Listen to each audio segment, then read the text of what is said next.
ఇక్కడ మౌలిక వసతుల యొక్క అభివృద్ధిని చేయడం ద్వారా విదేశాల నుంచి పెట్టుబడులను ఆకర్షించి లక్షలాది మంది నిరుద్యోగ యువకులకు ఉద్యోగ ఉపాధి అవకాశాలు కల్పిస్తే దేశం యొక్క ఎకానమీ పెరుగుతుంది అని చెప్పి వారికి చెప్పడం జరిగింది.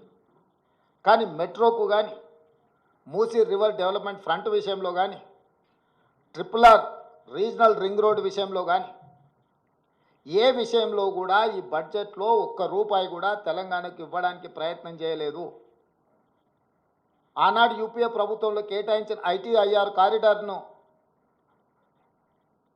గతంలో తెలంగాణ అధికారంలో ఉన్న ప్రభుత్వము కేంద్ర ప్రభుత్వం ఇద్దరు వివక్ష వల్ల ITIR కారిడార్ను మరుగున పడిపోయింది. ITIR కారిడార్ వస్తే పెట్టుబడులు వస్తాయి, పెట్టుబడులతో పాటు IT రంగ నిపుణులకు వేలాది లక్షలాది ఉద్యోగాలు వస్తాయి. మీరు దానికి సంబంధించిన కార్యాచరణను కూడా చేపట్టండి అని చెప్పి కేంద్ర ప్రభుత్వానికి మేము విజ్ఞప్తి చేసినాం. ఈరోజు ITIR కారిడార్ గురించి ఎక్కడ ప్రస్తావన లేదు. ఈరోజు రైతులను ఆదుకోవడానికి ఒక ప్రత్యేక కార్యాచరణ ఏది తెలంగాణ రాష్ట్రానికి ఇవ్వలేదు. ఎడ్యుకేషన్ పట్ల కానీ, ఇరిగేషన్ పట్ల కానీ, హెల్త్ పట్ల కానీ, ఎంప్లాయ్మెంట్ పట్ల కానీ ఏ ఒక్క అంశంలో కూడా కేంద్ర ప్రభుత్వము తెలంగాణ యొక్క అభివృద్ధి కోసము ఆలోచన చేయలేదు. ఈరోజు సబ్కా సాత్ సబ్కా వికాస్ అనేదైతే ఉందో ఈ స్లోగన్ బోగస్ అని చెప్పి బీజేపీ నిరూపించింది.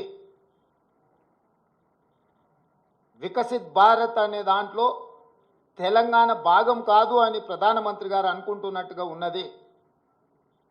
అసలు మొత్తం బడ్జెట్ను స్థూలంగా చూస్తే వికసిత్ భారత్ 2047 48,21,000 కోట్ల రూపాయల బడ్జెట్ను చూస్తే కుర్చీ బచావో బడ్జెట్ లాగా ఉన్నది.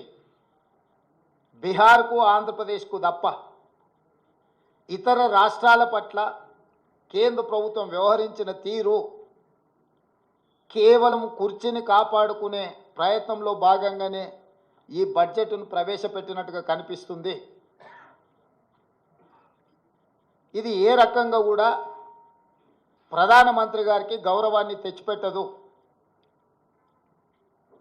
ఇంతటి వివక్ష, ఇంతటి కక్షాపూరితమైన వ్యవహారం ఎప్పుడూ జరగలేదు.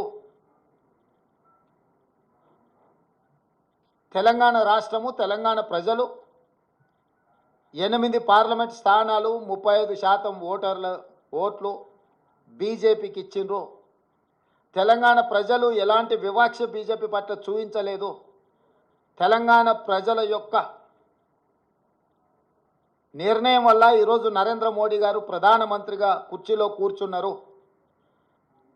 8 సీట్లను తెలంగాణ రాష్ట్రం నుంచి గెలిపిస్తే కృతజ్ఞత చూపించాల్సిన బీజేపీ కేంద్ర ప్రభుత్వం, నరేంద్ర మోడీ గారు తెలంగాణ పట్ల కక్షాపూరితంగా వ్యవహరించారు. ఎన్నికల కంటే ముందు నేను పదే చెప్పిన ఓట్లు, సీట్లు మాత్రమే తెలంగాణ నుంచి కావాలి, కానీ తెలంగాణ ఆత్మగౌరవం పట్ల కేంద్ర ప్రభుత్వానికి ఎలాంటి పట్టింపు లేదు అని. ఈరోజు అదే విధంగా కేంద్ర ప్రభుత్వం వ్యవహరించింది. కేంద్ర మంత్రిగా ఉన్న కిషన్ రెడ్డి గారు ఈరోజు తెలంగాణ ప్రజలకు సమాధానం చెప్పాలి. బీజేపీ అధ్యక్షుడిగా నరేంద్ర మోడీ గారి మంత్రివర్గంలో యూనియన్ క్యాబినెట్ మినిస్టర్గా కిషన్ రెడ్డి గారు బాధ్యత వహించాలి. తెలంగాణకు జరిగిన అన్యాయానికి తెలంగాణ ప్రజలకు క్షమాపణ చెప్పి తక్షణమే మోడీ మంత్రివర్గం నుంచి తప్పుకోవాలి కిషన్ రెడ్డి గారు. ఇంతటి వివక్ష ఎప్పుడూ జరగలేదు. కేవలం కుర్చీ కోసం మౌనంగా ఉండడం ఇది సమంజసం కాదు. కిషన్ రెడ్డి గారు ఈరోజు తెలంగాణకు బయ్యారం ఉక్కు కర్మాగారం, Kazipet railway coach factory, IIM, ప్రతి రాష్ట్రంలో IIM ఉంది.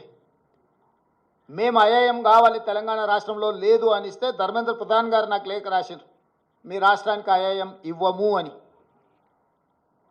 భారతదేశంలో ప్రతి రాష్ట్రంలో విద్యార్థులు చదువుకోవడానికి IIMలు ఉన్నప్పుడు తెలంగాణ రాష్ట్రానికి ఎందుకు ఇవ్వరు? నేను ప్రధానమంత్రి గారిని కలిసి స్వయంగా IIMకు లెటర్ ఇస్తే ప్రధానమంత్రి గారు సంబంధిత శాఖ మంత్రికి పంపిస్తే ధర్మేంద్ర ప్రధాన్ గారు నాకు లేఖ రాసిండ్రు 3 రోజుల క్రితం, మీ తెలంగాణ రాష్ట్రానికి ఐఐఎం ఇవ్వము అని. ఎందుకు ఇవ్వరు? ఐఐఎం మనకి ఇవ్వనప్పుడు కిషన్ రెడ్డి గారు ఎందుకు కొనసాగుతున్నాడు కేంద్ర మంత్రిగా? పాలమూరు రంగారెడ్డి ఎత్తిపోతలకు కేంద్ర ప్రభుత్వం ఎందుకు నిధులు ఇవ్వను అంటుంది? పోలవరం నిర్మాణానికి 1000 కోట్ల రూపాయలు ఇచ్చే కేంద్ర ప్రభుత్వం ఎందుకు పాలమూరు రంగారెడ్డి ఎత్తిపోతలకు కేంద్ర ప్రభుత్వం ఆర్థిక సహాయం చేయనంటుంది? అమరావతి నిర్మాణానికి 1000 కోట్ల రూపాయలు ఇస్తా అంటున్న కేంద్ర ప్రభుత్వం హైదరాబాదు నగరంలో మెట్రో విస్తరణకు కానీ, మూసీ రివర్ డెవలప్మెంట్ ఫ్రంట్కు కానీ, రీజనల్ రింగ్ రోడ్ కోసం కానీ, వరంగల్లో ఆదిలాబాదులో ఏర్పాటు చేయాలనుకుంటున్న ఎయిర్పోర్టులకు ఎందుకు ప్రత్యేకంగా నిధులు ఇవ్వరు అని చెప్పి కేంద్ర ప్రభుత్వాన్ని తెలంగాణ రాష్ట్ర ప్రభుత్వం ప్రశ్నిస్తున్నది. పెద్దన్నగా మేము భావిస్తుంటే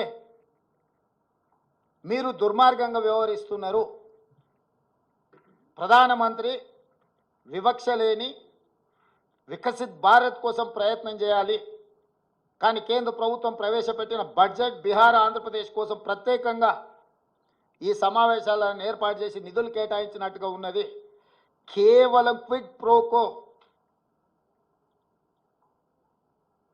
మీరు మాకు మద్దతు ఇవ్వండి ప్రభుత్వాన్ని కాపాడుకోవడానికి, మేము అన్ని రాష్ట్రాలను దోషి మీ రాష్ట్రాలల్లో నిధులు విడుదల చేస్తామనే విధంగా ఉన్నది. అందుకే ఈ బడ్జెట్ కుర్చీ బచావో బడ్జెట్. కుర్చీ లాలూచిలో, ప్రధానమంత్రి లాలూచిలో బీజేపీ తెలంగాణ ప్రజల యొక్క హక్కులను, తెలంగాణ రాష్ట్ర అభివృద్ధిని కాలరాస్తున్నది. ఇది ఏమాత్రం ఇక్కడి ప్రజలు సహించరు, మా ప్రభుత్వం ఊరుకోదు. మా నిరసనను తప్పకుండా పార్లమెంట్ బడ్జెట్ సమావేశాలలో మా పార్లమెంట్ సభ్యులు ప్రధానమంత్రికి తెలియజేస్తారు. 8 మంది ఎంపీలను బీజేపీకి ఇస్తే మౌనంగా ఉండొచ్చేమో, బానిసలుగా తల వంచుకొని మోడీ ముందు నిలబడి ఉండొచ్చేమో, కానీ కాంగ్రెస్ నుంచి గెలిచిన 8 మంది పార్లమెంట్ సభ్యులు మిగతా పార్లమెంట్ సభ్యులను అందరిని కూడా సమన్వయం చేసుకొని తెలంగాణ ప్రజల యొక్క హక్కుల కోసం ఖచ్చితంగా పార్లమెంట్లో నిరసన తెలుపుతారు. ఆంధ్రప్రదేశ్ పునర్విభజన చట్టము అని అంటే కేవలం ఆంధ్రప్రదేశ్కే నిధుల విడుదల కాదు. ఆంధ్రప్రదేశ్ పునర్విభజన చట్టం అనేది తెలంగాణ రాష్ట్రానికి కూడా వర్తిస్తుంది. ఇది అవగాహన రాహిత్యమా, కక్షాపూరితమైన వివక్షణ? బీజేపీ నాయకత్వం చెప్పాలి తెలంగాణ ప్రజలకు సమాధానం. మేము ఎంత ఫ్రెండ్లీగా ఉండడానికి ప్రయత్నం చేసినా, ఎంత కేంద్ర ప్రభుత్వం నుంచి సహకారాన్ని పొందాలని మేము చేస్తున్న ప్రయత్నాలు ఏవి ఇది తెలంగాణ ప్రజల చేతగానితనం కాదు, ఇది తెలంగాణ ప్రజల యొక్క మంచితనం.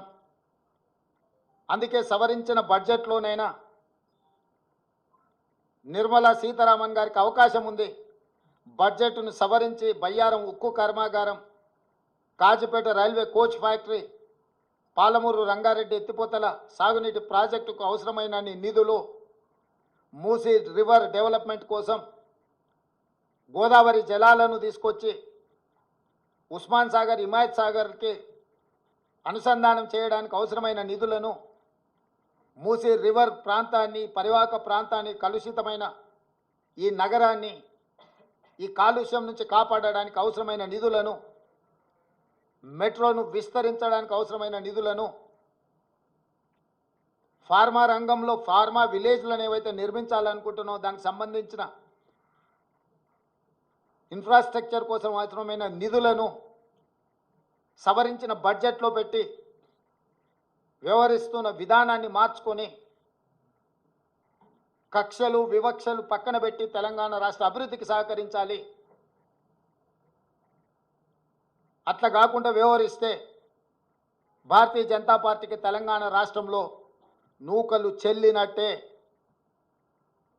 ఉపన్యాసాలు ఇవ్వడం కాదు కిషన్ రెడ్డి గారు, ఢిల్లీ నుంచి ఏం నిధులు తెచ్చినావు ప్రజలకు జవాబు చెప్పు. మీ చేతగానితనం, మీ బలహీనత, మీ మౌనము, మీ బానిస మనస్తత్వము తెలంగాణకు తీరని అన్యాయం చేస్తుంది.